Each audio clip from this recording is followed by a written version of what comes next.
My first film study production of the week is going to focus on Jameson Williams, who I believe Ben Johnson and the Detroit Lions made a concerted effort to get involved, to get him the football during their 40-34 win over the 49ers on Monday Night Football. That pushes Detroit's record to 14-2. They're now 8-0 on the road in 2024, which is quite remarkable if you ask me.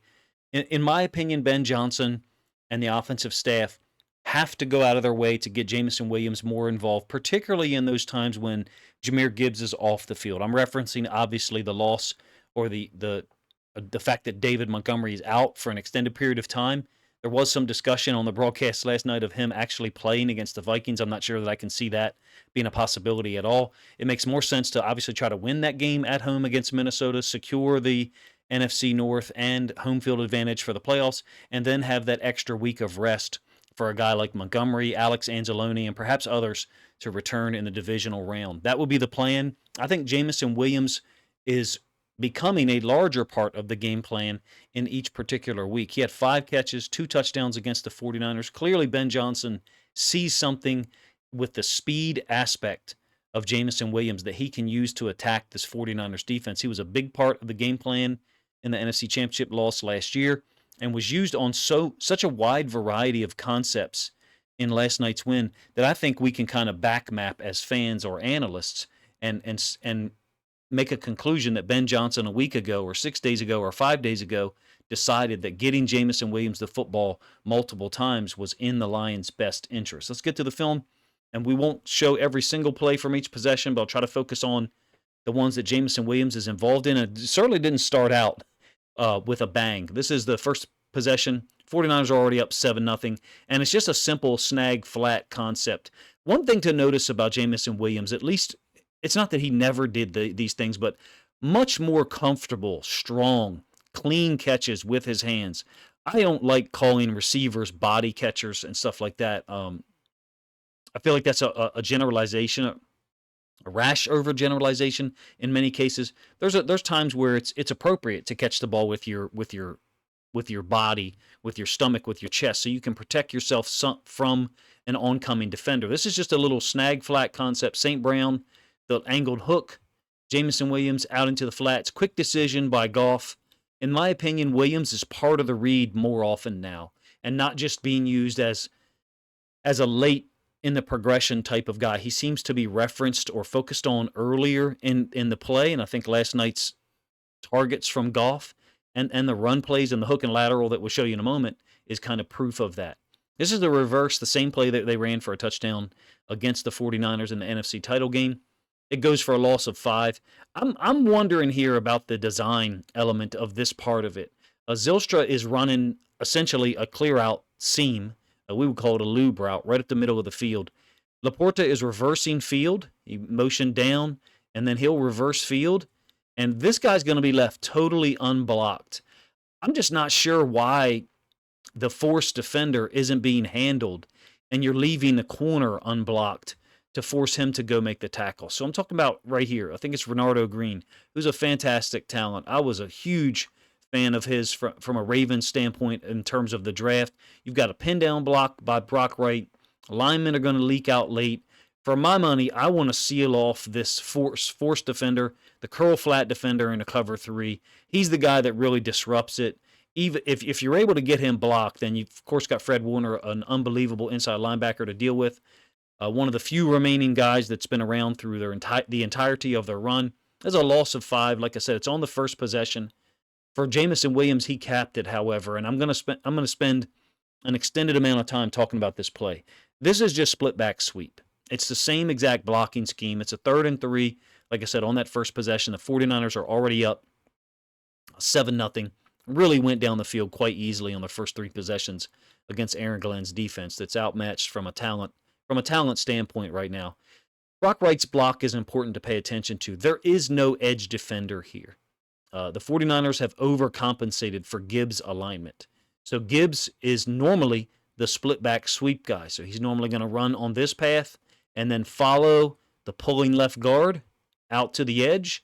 And that's been an extremely successful short yardage / goal line play. That's basically what we have here. The only difference is they're running Gibbs away from the point of attack. So Gibbs is stepping here, and you can see Warner will step, and then come back. You have another inside linebacker who's lined up outside of Bosa. It really is super easy at this point. It's a 4-on-3 for the Lions, 3 lead blockers. Williams with the football against 3 defenders. Glasgow does a great job of picking up the safety.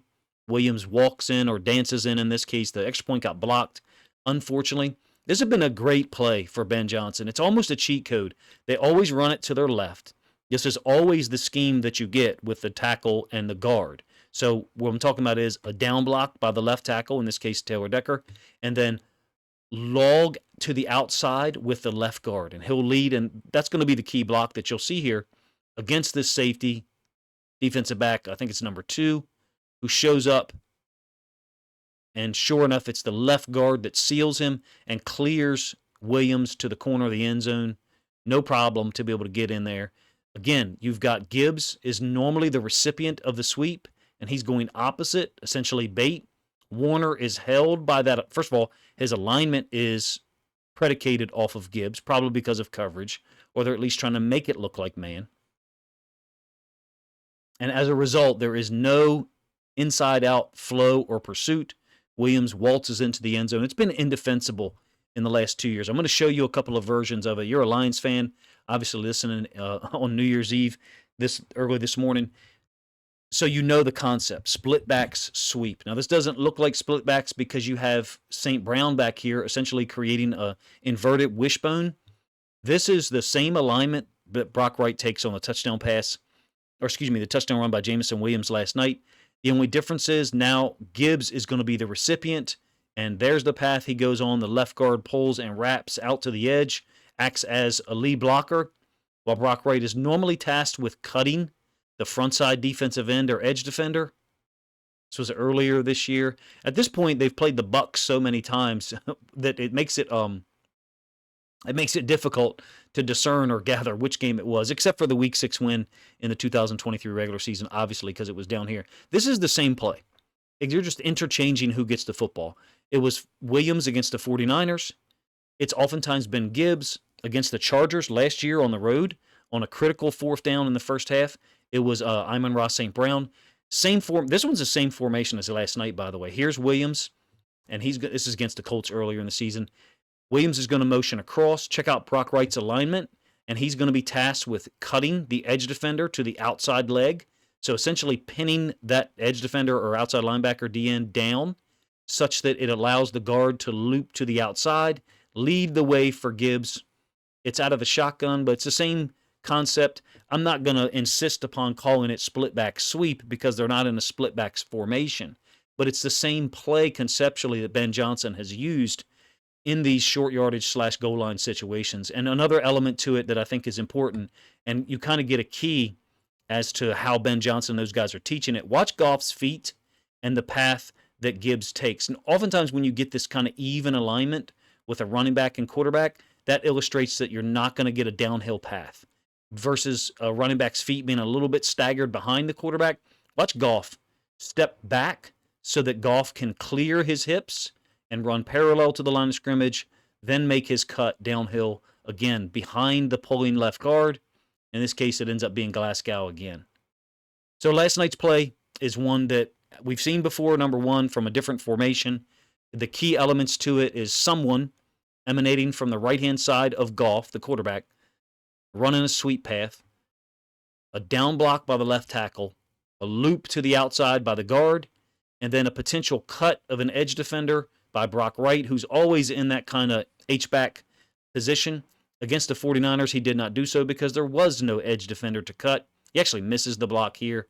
Fortunately, that defensive end is unable to get to Gibbs again because of the teaching of it, because the path that Gibbs and or Williams or St. Brown takes on that split back sweep, that their path is parallel to the line of scrimmage. So let me show you one more time just to get it, hopefully to connect. And if I didn't explain it well enough, forgive me for that. But the path that the running back, or in this case Williams, takes is parallel to the line of scrimmage, and that prohibits a defensive end here from being able to get upfield and make the tackle. Now, there is no defensive end here. If there were, Brock Wright would be stepping to the outside leg, outside hip, trying to cut the outside leg. That path Now, this actually bows back for Jameson Williams. That path prohibits the defensive end from making a play because he presumably has to deal with a cut block. In this case, the 49ers had overcompensated to Jahmyr Gibbs' alignment on the other side. Forgive me if I took too long to explain that one. I think it's a noteworthy play. It's anomalous across the NFL. Do other teams use it? Yes. In fact, the Chiefs used it in their Super Bowl win over the Eagles. If you recall, I believe they stole it from Ben Johnson. The exact same formation that Ben Johnson and the Lions used against the Eagles in their the week 1 regular season loss, I think of 2022. Andy Reid and the Chiefs used in a critical third down situation against the Eagles in the Super Bowl to the exact same side they're left. I think Ben Johnson is an originator. He's a guy who kind of can take old school concepts and bring them back, make them functional in the NFL, and damn near impossible to stop in certain situations. This was a big moment. If you listen to my reaction video, I had family members I was watching a game with, and they were super excited about this one. It's the hook and lateral on their second possession. San Francisco's offense looked totally in control to this point in scoring on their first 2 possessions. And this just kind of like livened things up. As an aside, the most excited guy besides Jameson Williams is probably Ben Johnson. Try to track him. Trying to wind up Jameson Williams. You don't really need to wind him up. Once he gets that seam and that lane has been created, meaning that lane to the outside, it's over. I don't know about you. I felt like it was over right now. As soon as I saw, even though Laporta missed the block, as soon as I saw Williams have the sideline, I even said it. I was like, this is over. That's a touchdown. And again, I watched the game with people who don't know much about the Lions, so they just kind of looked at me funny. Once you've seen the angles that are created, look, this play and the sweep play that Williams scored on, what I'll refer to as split back sweep for this discussion in this video, they're not conceptually similar. One of them's a run play, one of them's a pass play. But what's being done is favorable angles are being created for your blockers. And in this case, it's Laporta. Laporta is stepping to the corner like he's going to pick him or screen him, and that's just to free up St. Brown to make the catch. In case it's press man, in case that guy's attached to St. Brown, this would give St. Brown a little bit more space to make the catch and then flip it back to Jameson Williams. Along with that, so you have this dual responsibility of Laporta here is to possibly act as a pick, force this defender to deal with him, and then loop around and go block, seal to the outside. It almost functions like a wall punt return for Laporta here. Tim Patrick, I would say, down the field here, when you've got an athlete like Jameson Williams or Jahmyr Gibbs, and he's gone, like, don't do this.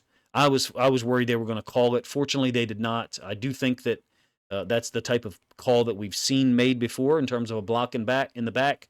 The blocks are set up downfield to create a lane for speed, for an explosive athlete. That's the similarity, in my opinion, between this play, the hook and lateral, and the split back sweep that so many players, well, Gibbs generally, but St. Brown and now Jameson Williams have run. It's a different flavor of the same meal, that split back sweep. I would like to see this one executed with someone besides St. Brown. So many guys have been the recipient of this. Jahmyr Gibbs, if you recall, against the Cowboys, Penei Sewell took the lateral from St. Brown. I get it. He's the most trustworthy guy from a hands perspective. His hands are fantastic. I did see a stat on Twitter that I kind of have to refute a little bit, that he doesn't have any drops this year. I've got him at 2. Maybe it's only 1, but I know there's definitely at least 1 drop. That's still an infinitely small number for a guy who handles the ball so much. And you can see why St. Brown is who Ben Johnson would rely on in those moments to make the catch and then lateral the ball back to someone with incredible speed like a Jameson Williams or Jahmyr Gibbs. As an aside, Ben Johnson seems to be a guy who has an answer for every situation. And so I'm referencing the last 2 plays that I've shown you. The split back sweep, Jameson Williams for a touchdown. The hook and lateral on a 3rd and 12, Jameson Williams for a touchdown. He's just very prepared from a situational standpoint.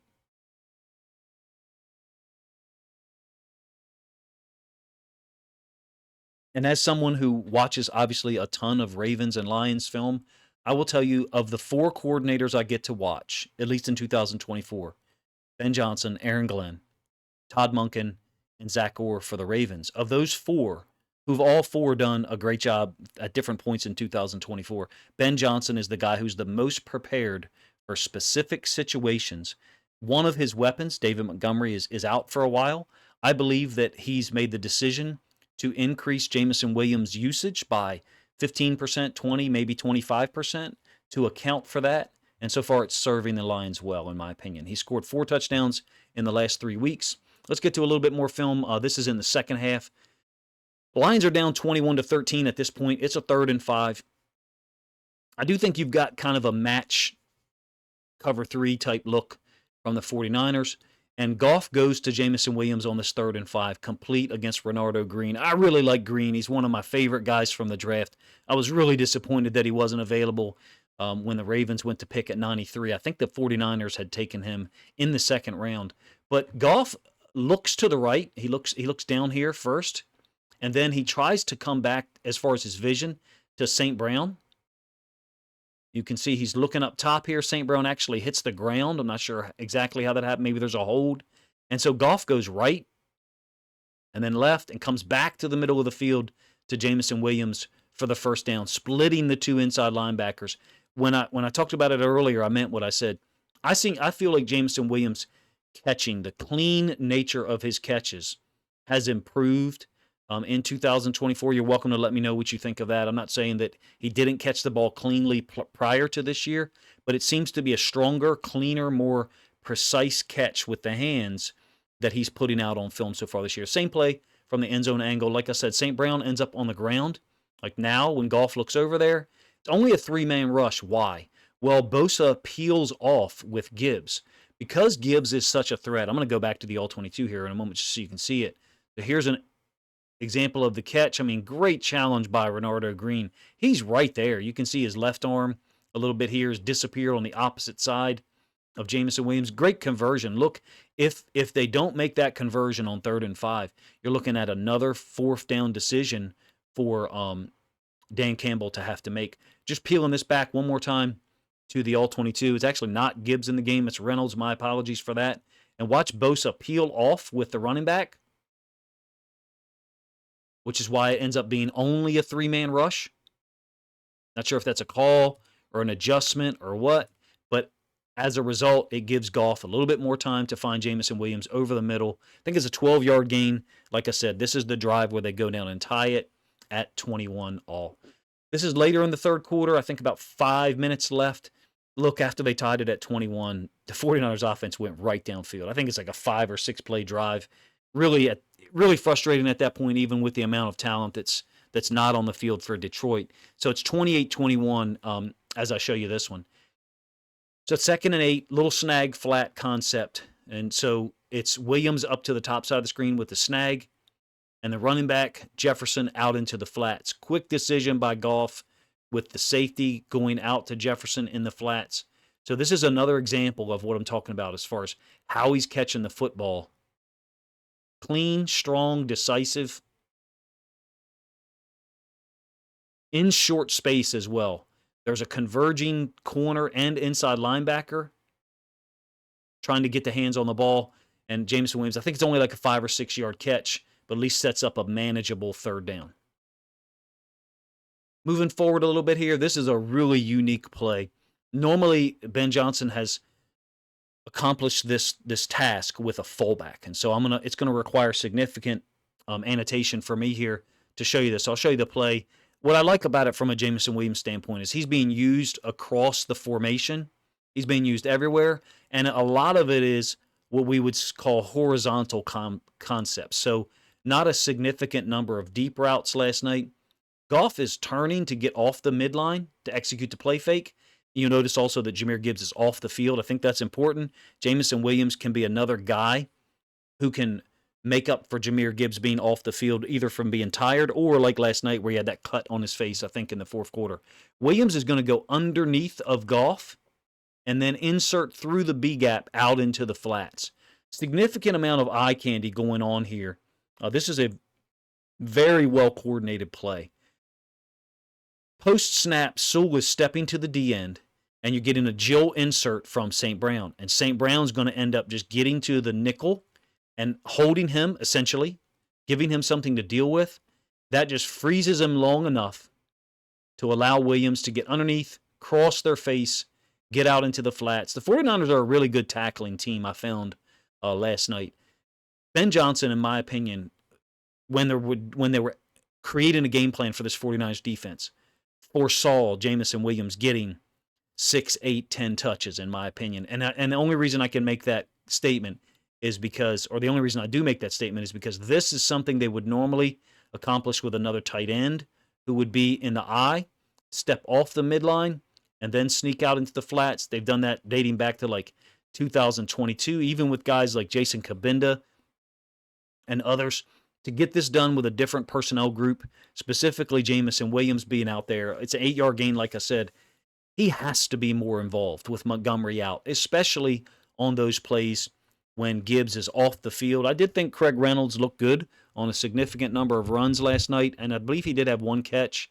And Jamar Jefferson also had an 8-yard run where he nearly scored in the first half. I think this is the final play that I'll show you. It's a 3rd and 8 in the fourth quarter. Maybe you've got a little over-reliance on Jameson Williams. It ends up being a screen down here. Is it set up? I mean, yeah, if you get the ball out here to him quick, and offensive lineman's able to go out and deal with Fred Warner, and Laporta can hopefully handle or run off the corner, then you've got Jameson Williams one-on-one with a converging inside linebacker coming downhill. As it stands, Williams ends up falling down.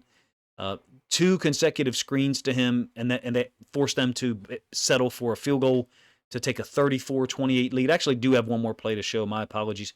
This one, I think, again illustrates how Ben Johnson's kind of changing the way that he utilizes Jameson Williams. Fourth quarter, they're up 34-28. I think this is after the second interception of Brock Purdy, but it could be wrong. This wheel by St. Brown up to the top side is going to create space.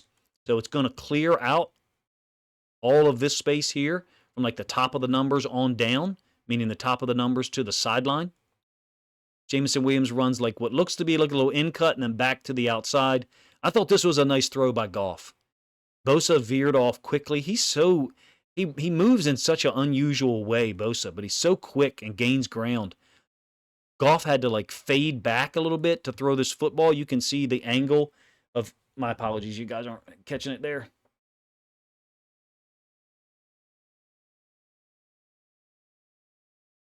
You can see the angle of Goff's shoulders is fading back. He gets enough on the throw to get it out to Williams, who picks up the first down.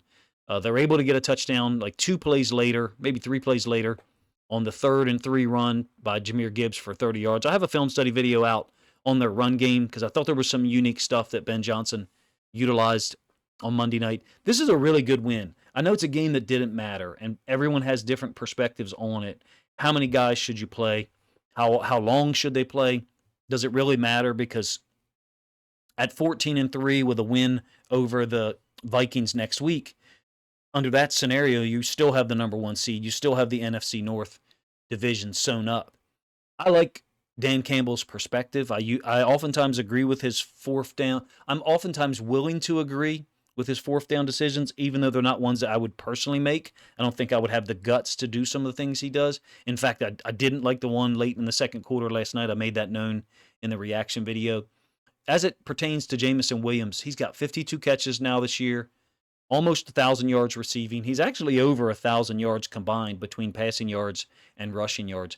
18.6 yards per catch. I think that's top 6 in the NFL for receivers this year, but I could be wrong.